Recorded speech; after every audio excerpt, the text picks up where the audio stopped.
Hello students, welcome back to the virtual class.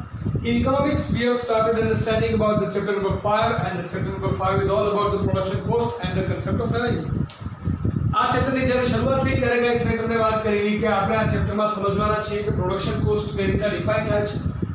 એની સાથે revenue એટલે શું? એટલે કે આપણે જ્યારે આપણો બિઝનેસ રન કરીએ છીએ ત્યારે એમાંથી થતી ઇન્કમ છે તો ઇન્કમના પણ અલગ અલગ કન્સેપ્ટ હશે તો એ શું છે. આ ચેપ્ટરની શરૂઆતમાં આપણે કંઈ શીખી ગયા કે what do we mean by the cost. તો કોસ્ટના અલગ અલગ કન્સેપ્ટ છે. સૌથી પહેલા તો એ કન્સેપ્ટ શીખ્યા આપણે રિયલ કોસ્ટ શું છે, ઓપોર્ચ્યુનિટી કોસ્ટ શું છે અને મોનેટરી કોસ્ટ શું છે. અને પછી આપણે વાત કરેલી કે રિયલ કોસ્ટ જે છે right that is quite the thing to be thought about but બિઝનેસમાં એનું મેઝરમેન્ટ થતું નથી. ઓપોર્ચ્યુનિટી કોસ્ટ છે એનું મેઝરમેન્ટ થાય છે રાઈટ બટ એ રિલાયેબલ નથી. તો આપણે બિઝનેસમાં શેની વાત કરવાના છીએ? Monetary cost. હવે મોનેટરી કોસ્ટને પ્રોપરલી સમજવા માટે આપણે ટાઈમ ફ્રેમ શીખ્યા હતા કે ડિફરન્ટ ટાઈમ ફ્રેમ્સ છે, ડિફરન્ટ ટાઈમ ઝોન્સ છે કે જેના આધારે આપણે કોસ્ટને ડિફાઇન કરશું રાઈટ. તો ત્યારે આપણે શીખ્યા કે there are two time frames, there are two time zones કે જેને આપણે કહીએ છીએ short term and long term. બે અલગ અલગ ટર્મ છે. શોર્ટ ટર્મ એટલે કે જ્યાં તમારી ફર્મ છે એની સાઇઝ ફિક્સ્ડ રહેશે. You can not make the major changes to the size of your business. That is the short term right. And the long run or the long term is the kind of the time where you can make all of the changes anywhere you want in your business. બરાબર. તો આ દરેક વસ્તુ આપણે last session સુધી સમજી ચૂક્યા છીએ. આજે આપણે વાત કરવાના છીએ કે પ્રોડક્શન કોસ્ટને ક્લાસિફાઈ કઈ રીતના કરાય છે. તો ટાઈમના આધારે આપણે પ્રોડક્શન કોસ્ટને ક્લાસિફાઈ કરવાના છીએ. આજના સેશનમાં I am just going to make you aware about the classification of the production cost. કે પ્રોડક્શન કોસ્ટ જે છે એને કઈ રીતે ક્લાસિફાઈ કરે છે જેનાથી આપણને આપણા આગળના ટોપિક્સ મળશે. તો પ્રોડક્શન કોસ્ટને ક્લાસિફાઈ કરવા માટે we have to go through the time frames, we have to go through the time zones right. તો આપણે બે ડ્યુરેશન્સ જોયા છે short run and long run. તો પ્રોડક્શન કોસ્ટને તમે બંને પ્રકારના ટાઈમની અંદર મેઝર કરી શકો છો.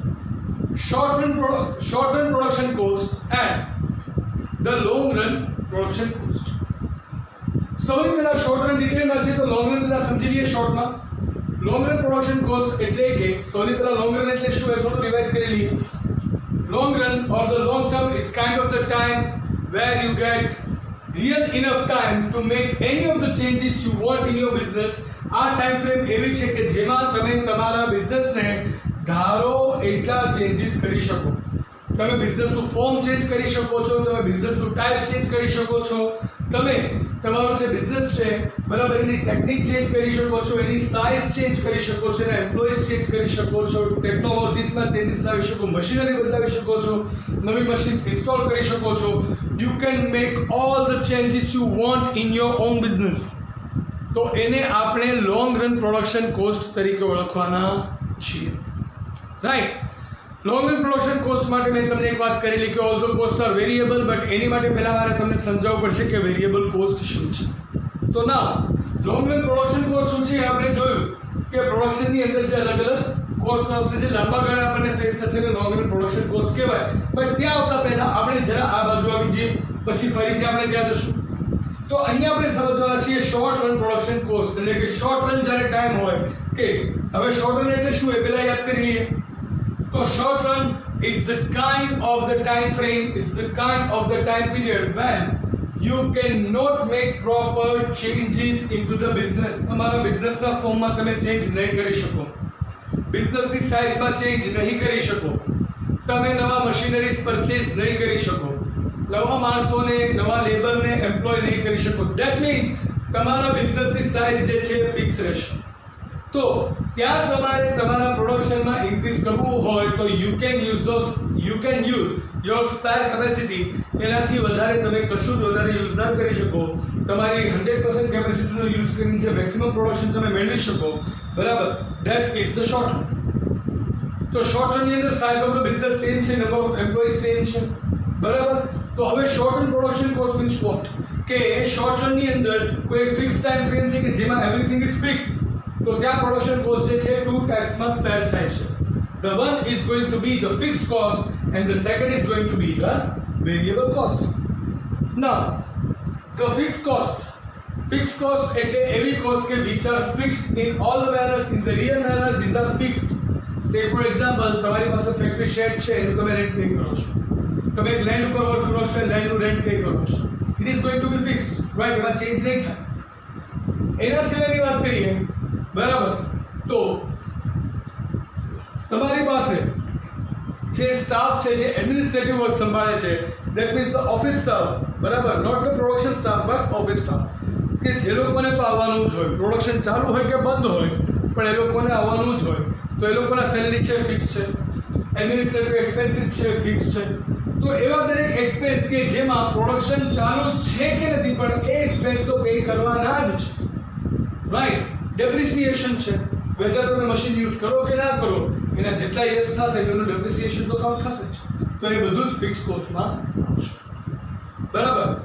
That means whether the production is going on or not, but જેટલા એક્સપેન્સીસ કમ્પલસરીલી તમારે દર મહિને અકર થવાના જ છે એવા દરેક એક્સપેન્સીસને તમે ફિક્સ કોસ્ટ તરીકે ઓળખવાના છો, કે જેના એક્ઝામ્પલ હમણાં મેં તમને આપ્યા. સે for example rent of the building, rent of the land, rent of the factory shed, or else the salary of the people who are sitting into the office administrative department છે, એ લોકોના service, આ દરેક વસ્તુ જે છે fixed કોસ્ટમાં આવે, કારણ કે પ્રોડક્શન ઝીરો હશે તો પણ આટલો એક્સપેન્સ તો તમારે કરવાનો જ છે, unless you don't shut down your business.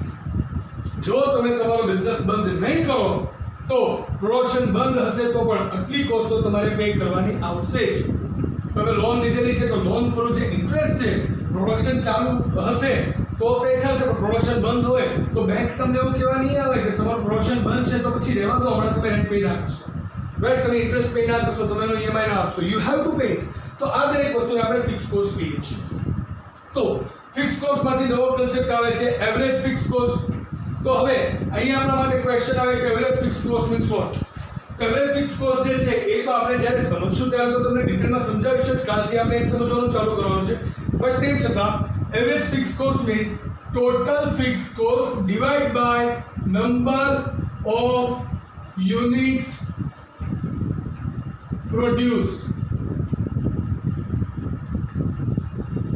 Total fix cost એટલે કે એક મહિનાની અંદર જેટલી પણ ફિક્સ કોસ્ટ થઈ છે એને ડિવાઇડ કરો નંબર ઓફ યુનિટ્સ પ્રોડ્યુસ્ડ, બરાબર. તો જેટલા યુનિટ પ્રોડ્યુસ કર્યા પર યુનિટ ફિક્સ કોસ્ટ કેટલી હતી, that is known as AFC એટલે કે average fix cost.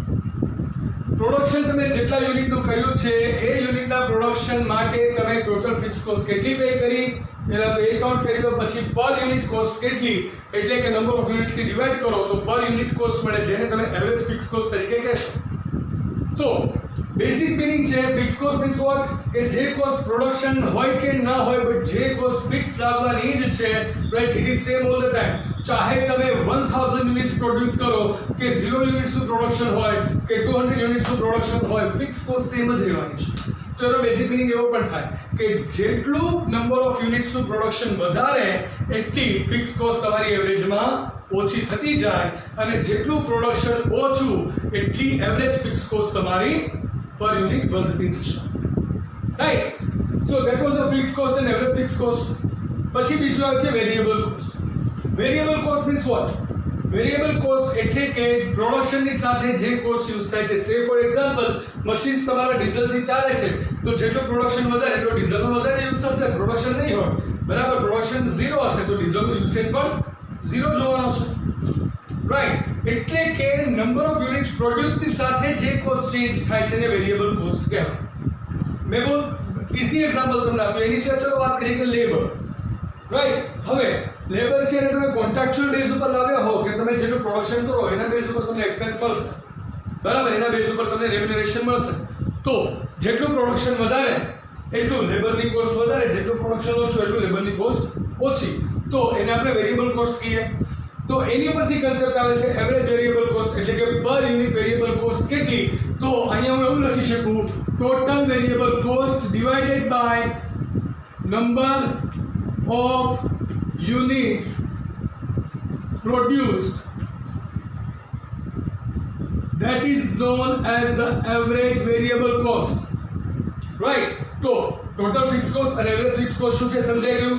total variable cost અને average variable cost શું છે એ સમજાઈ ગયું. આના સિવાય તમારે total cost પણ સમજવાની આવશે, બરાબર. તો total cost છે તો શું હશે, total fixed cost plus total variable cost is equal to total cost. પછી એવરેજ કોસ્ટ હોય તો total cost divide by n એટલે કે નંબર ઓફ યુનિટ્સ પ્રોડ્યુસ્ડ. એના સિવાય એક આવશે માર્જિનલ કોસ્ટ. તો માર્જિનલ કોસ્ટ પણ તમારે શીખવાનું છે. તો ટોટલ અલગ અલગ કન્સેપ્ટ્સ બહુ બધા છે. ફિક્સ કોસ્ટ છે, વેરિયેબલ કોસ્ટ છે, ટોટલ ફિક્સ કોસ્ટ છે, વેરિયેબલ ફિક્સ કોસ્ટ છે, એવરેજ ફિક્સ કોસ્ટ છે, વેરિયેબલ ફિક્સ કોસ્ટ છે, માર્જિનલ કોસ્ટ છે, ટોટલ કોસ્ટ છે, એવરેજ કોસ્ટ છે. આટલી કોસ્ટ તમારે માત્ર ને માત્ર શોર્ટ રનમાં સમજવાની છે કે જે આવતીકાલથી આપણે સ્ટાર્ટ કરવાના છીએ. એક વસ્તુ એ માર્ક કરજો ગાઈસ, ફિક્સ કોસ્ટ શું કામ લાગે છે? કારણ કે શોર્ટ રન છે, that means we can not make the changes into the form or the size of the business. Business આપણો એ જ રહેશે, બિઝનેસની સાઇઝ પણ એ જ રહેશે.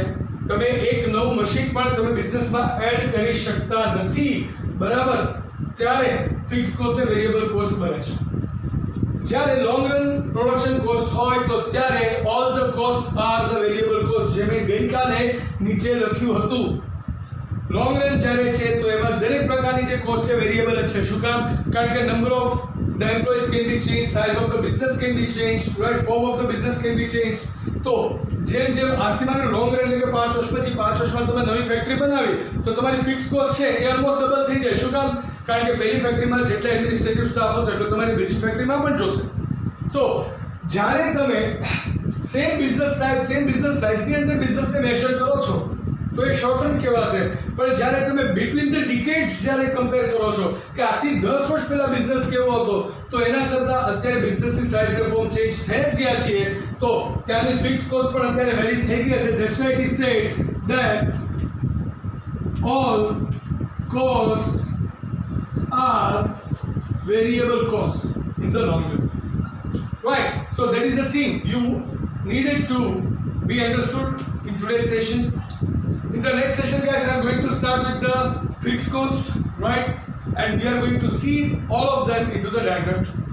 So you are going to understand the fixed cost, variable cost, total cost, right? Then average fixed cost, average variable cost, as well as you are going to understand about the average cost, marginal cost, right?